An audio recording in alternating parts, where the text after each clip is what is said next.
It was a process that began with minor restlessness during John the Baptist's days and finished here with the doctors of the law and the high priests.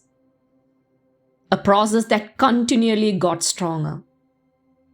The way that the doctors of the law proceed is precisely a model of how temptation works in us. Because it was truly the devil who was behind this, who wanted to destroy Jesus. And temptation in us truly works like this. It begins with something small, a desire, an idea. It grows, it infects others, and in the end, it justifies itself. These are the 3 steps of the temptation of the devil in us, and the 3 steps of the temptation that the devil worked in the person of the doctor of the law. We should have the custom of identifying this process within us. That process that changes our hearts from good to bad, that leads us to a downward slope.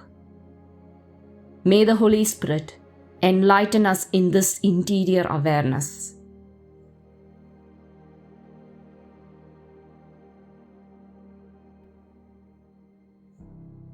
From the Gospel according to John, chapter 11, verses 45 to 56. Many of the Jews who had come to Mary and seen what Jesus had done began to believe in him. But some of them went to the Pharisees and told them what Jesus had done. So the chief priests and the Pharisees convened the Sanhedrin and said, "What are we going to do? This man is performing many signs. If we leave him alone, all will believe in him, and the Romans will come and take away both our land and our nation."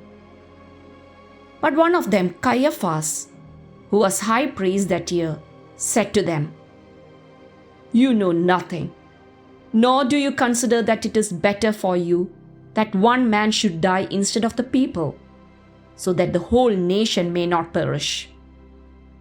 He did not say this on his own, but since he was high priest for that year, he prophesied that Jesus was going to die for the nation, and not only for the nation, but also to gather into one the dispersed children of God.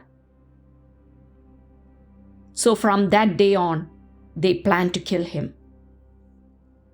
So Jesus no longer walked about in public among the Jews, but he left for the region near the desert, to a town called Ephraim, and there he remained with his disciples.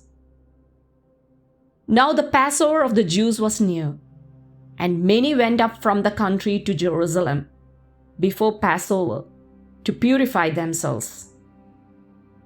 They looked for Jesus and said to one another, as they were in the temple area, "What do you think? That he will not come to the feast?"